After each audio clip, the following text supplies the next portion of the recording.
د هغې نه بل سوال دی د یو خور کړې دغه ده چې په تیر شوي رمضان کې د رمضان په میاشت کې زه ډېره زیاته بیماره ومه د معدې بیماره او معده به وي زما پړسېده او ډېرې بیماریانې وي چې ما به څه هم نشو اخیستی نو ما خپل خاوند ته ده ووایي چې ما ډاکټر له بوځه وی هغه ما ته جواب کې وی چې مور کپړو اخیستو له ځي نو زه هغه بوځمه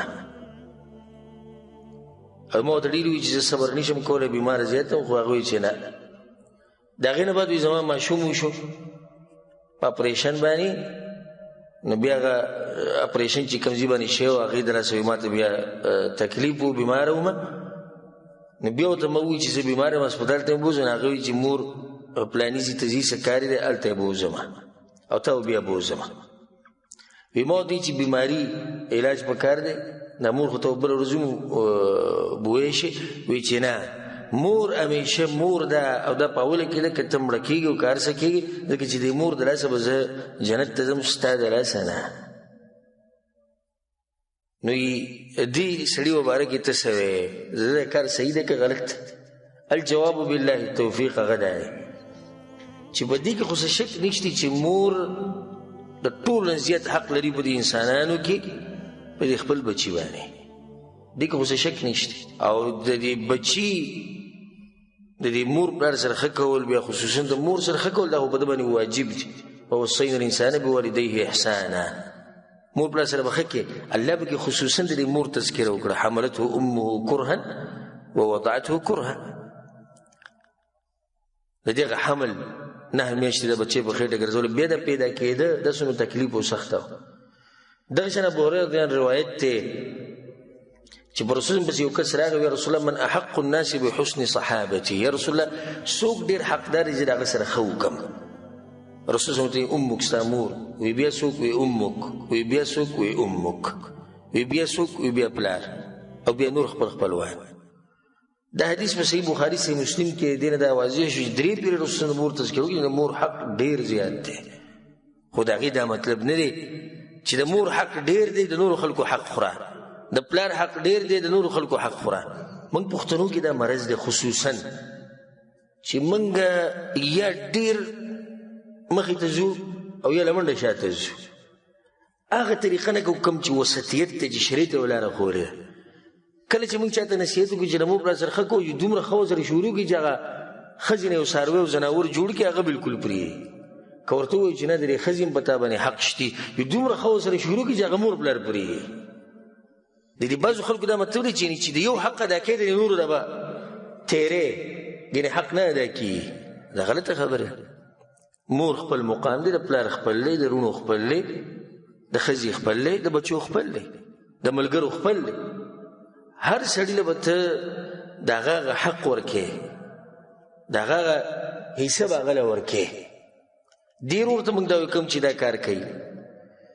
چې کوم الله چې تا ته دا ویلي چې د مور سره به ښه کې همدغه الله تا ته دا هم ویلي چې د ښځې سره به ښه کې څنګه په یو ځای کې د الله خبره مني بل ځای کې نه مني دا خو الله په قرآن کې ولهن مثل الذي عليهن بالمعروف او د دې ښځو هم داسې حقونه دي لکه څنګه چې په دوی باندې دي د خاوندانو او د الله خبره نو دغه الله ویلي کوم الله چې ویلي چې د مور سره ښه کوئ همدغه الله ویلي ښځې سره هم ښه کوئ او که د مور سره ښه کول لار د جنت ته نو دغه شان د ښځې سره ښه کول دا هم لار د جنت ته ځکه چې په دې دواړو ځایونو کې تا خبره د چا ومنله د الله خبره دې ومنله نو دا ورور چې را کم کار کوي ده ته موږ دا وایو چې کله تا ته حقونه ډېر را جمع شي کارونه ته ډېر شي نو بیا په دې کې ګوره چې په دې کې عاقد کم یو دی ضروري کم یو دی او علماء یو قاعده خود فقهي اذا تزاحمت المصالح قدم الاعلى منها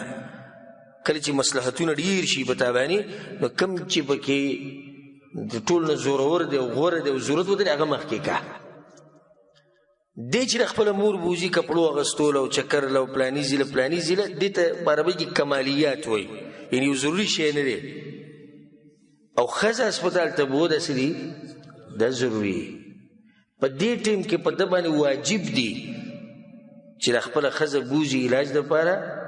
اگر که مور په دې باندې خفه هم شي څه خبره نه موږ وایو که خپه هم شي څه خبره نه ځکه چې مور چکر له بوه او کپړو اخیستو له بوه او غم ښادۍ له بوه دا وروستنۍ مسله ده په نسبت د دې چې ښځه غریبه بیماره ده په کټ کې پرته ده که دی وایي چې دا خو مور به رانه بیا خفه شي خیرې به هېڅ خبره نه ده دا شریعت دی شریعت وایي چې هر چا له د هغه حق ورکړه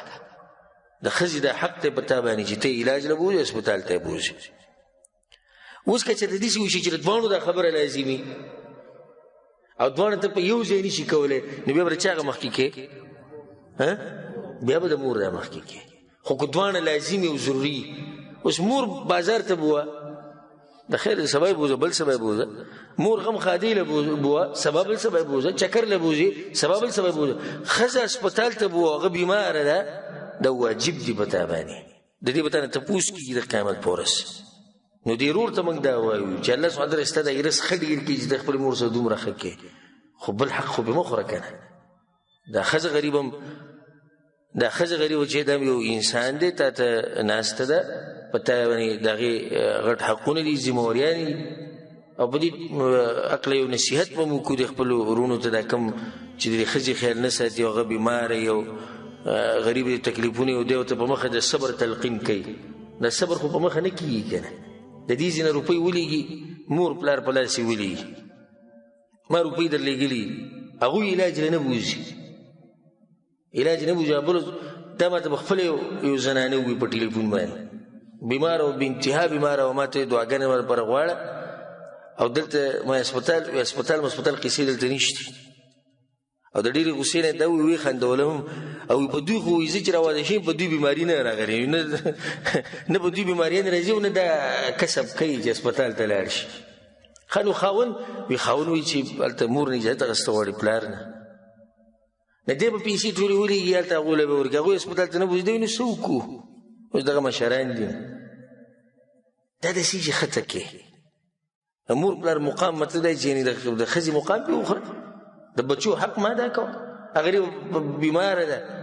یو نیم بیماري دي چې هغه به د صبر نه خبره واوړي نشي صبر کول او چې به تا راشي بیا به وکړي صبر نو د ظلم دی زیاتې دی بیا موږ دې خور ته دا وایو چې خیر د خپل خاوند معذور وګڼه ځکه چې قصد او اراده ښه ده اگر که کار یې څه دی غلط دی خو اراده ښه دی چې د مور سره ښه کول مور مخکې ده او په طریقه باندې پوه کول پکار دی داسې خاوند ښځې له پکار چې په ارام ورسره خبرې وکړي من ذا الذي ما ساء قط ومن له الحسنى فقط هغه څوک دی چې بالکل د ګناه نه دی شوي هغه څوک دی چې همیشه ښه کارونه کړي دي انسان کمزوری دی نه کمی زیاتی کیږي والله اعلم